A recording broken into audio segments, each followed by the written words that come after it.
تمام قسم کی حمد و ثنا، عظمت و کبریائی، بزرگی برتری اللہ وحدہ کے لیے لائق و زیبا ہے۔ اللہ اکبر، اللہ اکبر، لا الہ الا اللہ واللہ اکبر، اللہ اکبر وللہ الحمد۔ محترم حضرات، الحمدللہ ہمارا حرمت والے مہینے میں ہے۔ اللہ تبارک و تعالیٰ نے سال کے 12 مہینوں میں 4 مہینوں کو حرمت اور عظمت عطا فرمائی، قابل احترام مہینے ہیں۔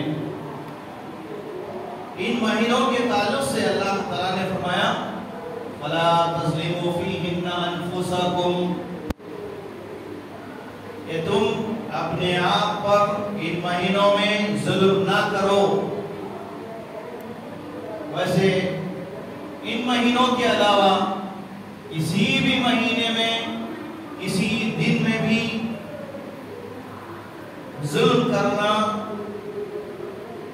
گناہ ہے اور منع کیا گیا، کیونکہ ظلم چاہے چھوٹا ہو یا بڑا ہو جائز نہیں ہے، حرام ہے۔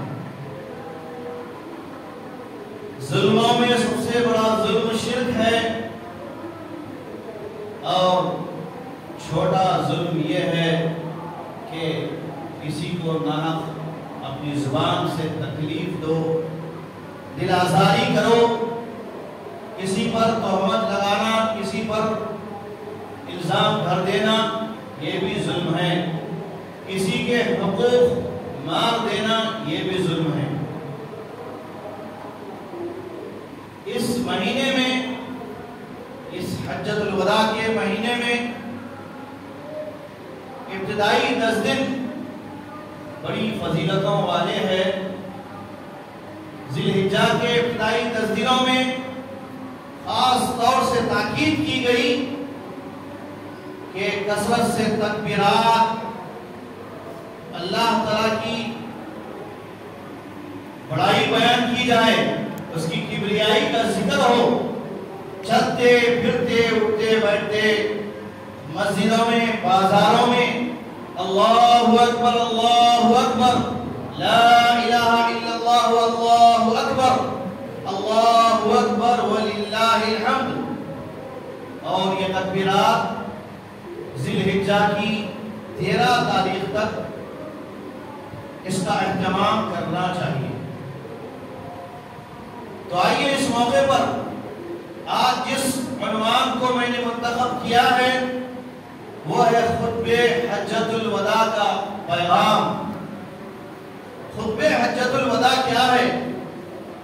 اللہ تعالیٰ نے آخری نبی خاتم المرسلین محمد مصطفیٰ صلی اللہ تعالیٰ علیہ وسلم پر جو دین نازل کیا ہے، وہ دین حضرت آدم علیہ السلام سے لے کر نبی محترم صلی اللہ علیہ وسلم تک ایک ہی دین رہا ہے، وہ ہے دین اسلام۔ اور یہ دین کامل بھی ہے، مکمل بھی ہے۔ اس دین میں کسی قسم کی اب زیادتی کرنے کی گنجائش باقی نہیں ہے کہ کوئی شخص اپنی طرف سے اضافہ کر رہا ہے یا کمی کر رہا ہے، تو یہ کسی کو جائز نہیں ہے۔ اضافہ کرنا بدعت ہے، دین میں اضافہ کرنا بدعت ہے۔ ثواب کی نیت سے کوئی کام اگر قرآن و حدیث سے ہٹ کر یا قرآن و حدیث سے زیادہ آپ کر رہے ہیں تو یہ کیا ہے؟ بدعت ہے، اور بدعت گمراہی ہے، گمراہی جہنم میں لے جانے والی ہے۔ اور دین میں کمی کرنا، یہ بھی اس کی بھی کسی کو کو اجازت نہیں ہے. تو کمی بیشی کی کسی کو اتھارٹی نہیں دی گئی. حلال و حرام کا بھی کسی کو اختیار نہیں دیا گیا.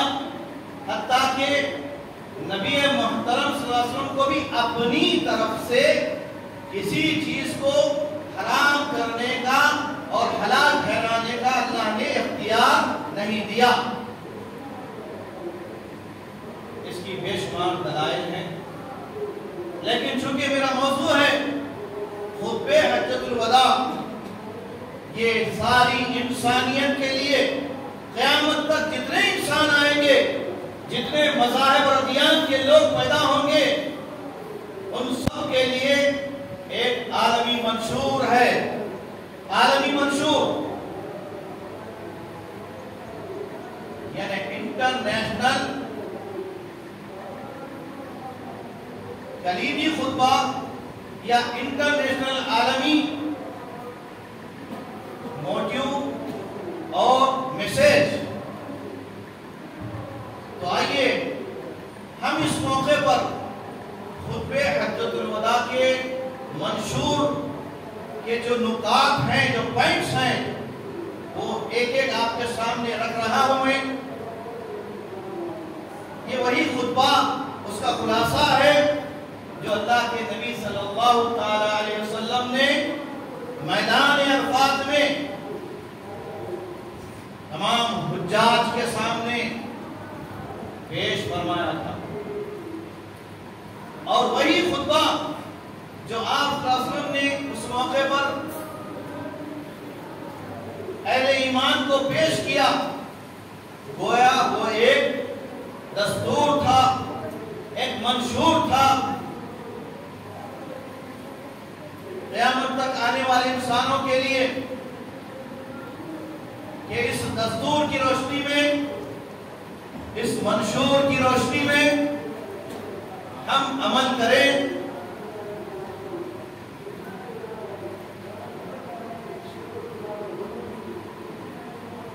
تاکہ آنے والی انسانیت گمراہی سے بچے، تباہی سے بچے. آج پوری دنیا بے شمار قسم کے مسائل سے دوچار ہیں.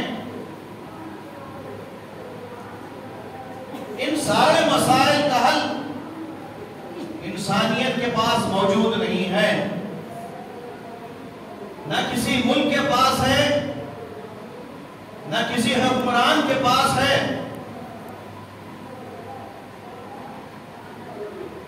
یہ منشور حجۃ الوداع کے موقع پر اللہ کے نبی صلی اللہ علیہ وسلم نے پیش فرمایا. اس کا سب سے پہلا، اس منشور کا سب سے بنیادی پہلا پوائنٹ، پہلا نقطہ کہ نسل انسانی کے لیے، کہ انسانیت کی عظمت اور اس کا احترام اور اس کے حقوق پر مبنی کچھ اصول اور کنڈیشن بتائے.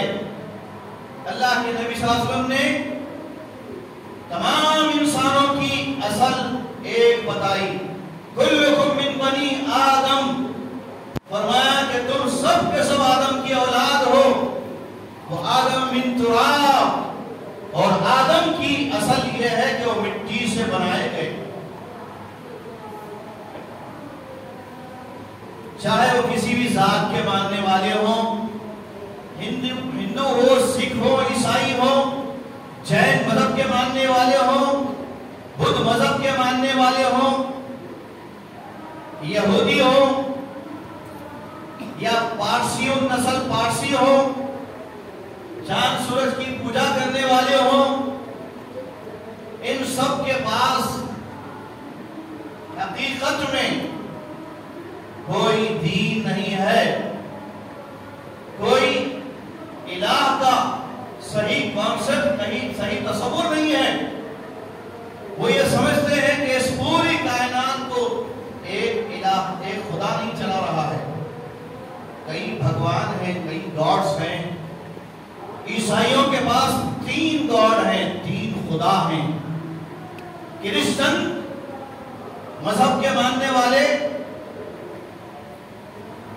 اس دنیا کے خداؤں کو 3 خداؤں میں انہوں نے تقسیم کر دیا ہے. تو اللہ تعالیٰ نے جو پوری کائنات کا اکیلا تنہا خالق ہے، مالک ہے، پوری انسانیت کا واحد رب ہے، اس نے اپنے کلام پاک میں، اپنے قرآن میں کہا قد کفر الذین قالوا ان اللہ ثالث ثلاثہ، یقیناً انہوں نے کفر کیا جنہوں نے کہا کہ خدا 3 ہے، الہ 3 ہے. یہ 3 معبودان باطلہ کو آج عیسائی تسلیم کرتے ہیں، اسی کا پرچار کرتے ہیں، پروپیگنڈا کرتے ہیں.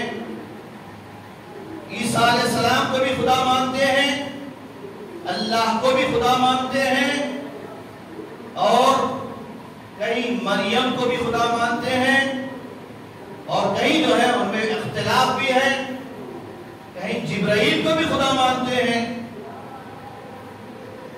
اس طرح ایک الہ کا تصور کسی مذہب میں نہیں ہے. ایک الہ کا تصور صرف اسلام میں ہے. ضرورت ہے کہ آج مسلمان اسی الہ واحد کی، یعنی ایک اللہ کی پہچان کیا ہے کرے. اللہ کون ہے، اللہ کی صفات کیا ہے، اللہ تعالیٰ کی قدرت کیا ہے، یہ سب ہمیں معلوم کرنا ہے. ہر مسلمان کو اس کا علم ہونا ہے. اگر ایک الہ کا صحیح علم نہیں ہوگا، اللہ 1 نہیں 2 ہے 3 ہے یا 360 ہے یا 33 کروڑ ہے، 33 کروڑ بھگوان ہے، یا الہ تو ایک ہے، خدا تو ایک ہے، لیکن اس کے اوتار کہیں ہیں، کئی اوتار ہیں، اگر سمجھ رہے ہیں تو یہ انسانیت کی سب سے بڑی ناکامی ہے. یہ پورے انسانوں کا سب سے بڑی گمراہی ہے. تو پوری انسانیت کو بچانے کے لیے، پوری انسانیت کو تباہی سے بچانے کے لیے اللہ کے نبی صلی اللہ علیہ وسلم نے حج کے موقع پر میدان عرفات میں جو خطبہ دیا، خطبہ حجۃ الوداع کے نام سے تمام سیرت کی کتابوں میں موجود ہے، اس پورے خطبے کا خلاصہ، اس کا نچوڑ، اس کے نکات، اس کے پوائنٹس آپ کے سامنے میں پیش کر رہا ہوں. تو سب سے پہلا نقطہ یہ ہے کہ سارے انسانوں کی اصل ایک ہے. سارے انسان ایک باپ کی اولاد ہے، آدم کی اولاد ہیں. جب آپ اس نقطے پر بات کرتے ہیں تو آپ کو دعوت و تبلیغ کا کام کرنا آسان ہو جائے گا. اور معلوم یہ ہوگا کہ اسلام 1400 سال پرانا نہیں ہے. اسلام سب سے قدیم مذہب ہے، سب سے قدیم دین ہے. کتنا قدیم ہے؟ جتنی قدیم یہ دنیا ہے. جب سے دنیا اللہ نے بنائی ہے، اور اس دنیا میں سب سے پہلے جس انسان کو بھیجا، اس دنیا میں سب سے پہلے کس انسان کو بھیجا؟ آدم کو بھیجا، اور ان کے ساتھ ان کی اہلیہ، انسانیت کی ماں حضرت حوا کو بھیجا. آدم اور حوا یہ دنیا کے سب سے پہلا جوڑا ہے. یہیں سے پوری انسانیت بسائی گئی. اللہ تعالیٰ نے انہی 2 جوڑوں سے، آدم اور حوا سے، پوری انسانیت کو بسایا ہے، پیدا کیا. تو یہ پہلے انسان کا دین کیا تھا؟ آدم کا دین کیا تھا؟ اسلام. تو پوری انسانیت کا دین کون سا ہوا بھائی؟ اسلام. اسلام پوری انسانیت کا دین ہے. یہ ہم کو اس بات کا مسلمانوں کو یقین ہونا ہے. تو سب سے قدیم دین، سب سے پہلا دین، سب سے پہلا مذہب اسلام ہے.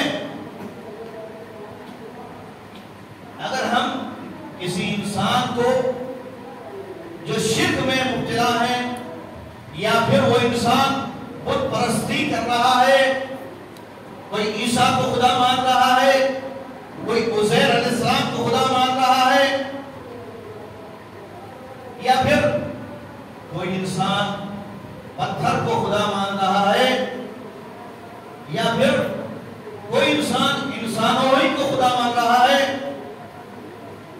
رام کو اپنا بھگوان مان رہا ہے، خدا مان رہا ہے، کرشن کو اپنا بھگوان مان رہا ہے، اور اسی طرح دیوی دیوتاؤں کو اپنا خدا مان رہا ہے، تو اس کو آپ بتا سکتے ہیں کہ بھائی یہ انسان بعد میں بنائے گئے پیدا ہوئے یہ خالق نہیں ہے، ان کو پیدا کرنے والا اللہ تعالیٰ ہے، وہی پورے انسانوں کا خالق ہے۔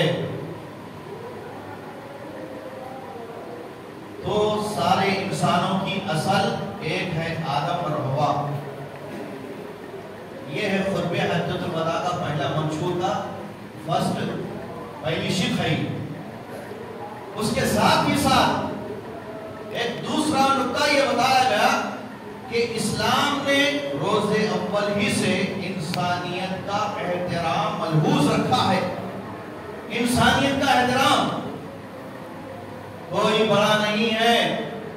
اسی خطبے میں اللہ کے نبی نے فرمایا لا فضل لعربی علی عجمی ولا لأحمد علی اسود۔ کسی عربی کو، عربی النسل کو کسی عجمی یعنی غیر عربی پر، اور کسی گورے کو کسی کالے پر کوئی مرتبہ نہیں ہے،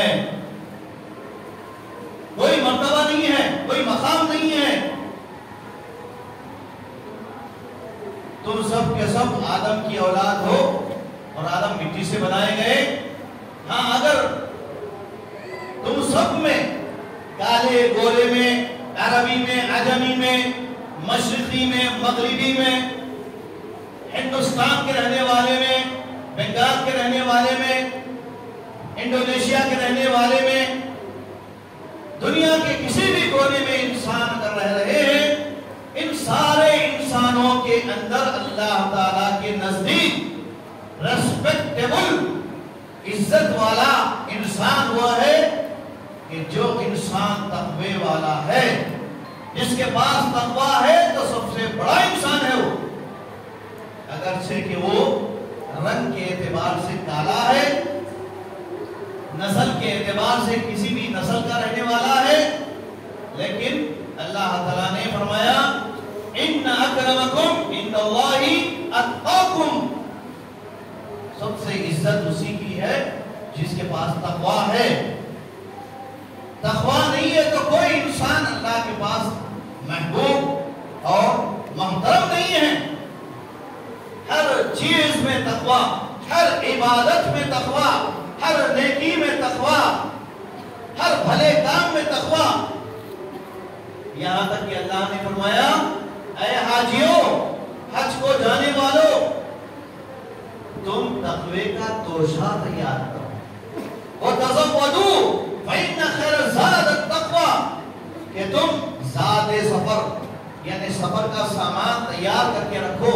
سفر پہ آدمی نکلتا ہے تو سامان سفر لے جاتا ہے، تو اللہ نے فرمایا کہ ان کے لیے جو اللہ کے گھر کا مقدس گھر کا محترم گھر کا سفر کر رہے ہیں، کعبۃ اللہ کا سفر کے لیے نکل پڑے ہیں، تو یاد رکھو اس سفر میں تمہارے لیے تقوی سب سے بہترین زاد سفر ہے۔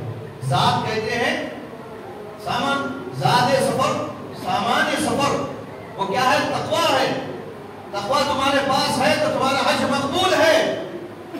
لیکن اگر تم نے حج اس لیے کیا تاکہ لوگوں میں تمہاری شہرت ہو، لوگ تمہیں حاجی بولیں، حاجی صاحب، دل خوش ہو رہا ہے، لوگ مجھے حاجی بول رہے ہیں، ایک سے دو چار حج کر لیے تو الحاج لگا رہے ہیں، اور بھی خوش ہو رہا، دل اندر سے اچھل کے آ رہا، ریاکاری ہے۔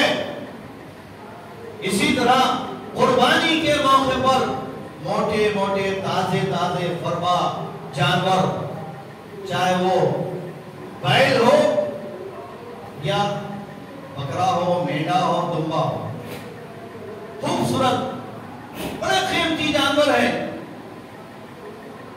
1 لاکھ 1.5 لاکھ 2 لاکھ قربانی دے رہے ہیں آپ، اور آپ نے لا کر اسے شو کیا، شو کر رہے ہیں سوشل میڈیا پر یا گھروں میں، تاکہ لوگوں میں معلوم ہو کہ جناب جو ہے بڑا بھاری مہنگی قربانی دے رہے ہیں، سب سے قیمتی بکرا لائے ہیں، اور بچے کھیل رہے ہیں، سب جگہ تعریفیں ہو رہی ہے۔ تو جب تک یہ چیز آپ کے پاس رہے گی ریاکاری، تب تک آپ گناہگار شمار ہوتے رہیں گے۔ ریاکار کی کوئی عبادت قبول نہیں ہوتی، تقویٰ ہے تو عبادت قبول ہوتی ہے۔ حابیل اور قابیل آپ کو معلوم ہے، آدم کے دونوں بیٹوں نے بھی قربانی دی، آدم کے دونوں بیٹوں نے قربانی دی، ایک بیٹے کی قربانی قبول ہوئی اور دوسرے کی ریجیکٹ ہو گئی۔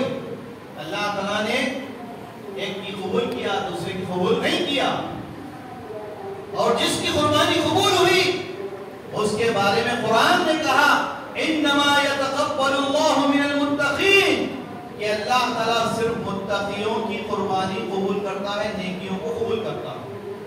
تو ضرورت اس بات کی ہے کہ ہم ہر عبادت میں تقوی کو تلاش کریں۔ تقوی ہمارے پاس ہے یا نہیں ہے؟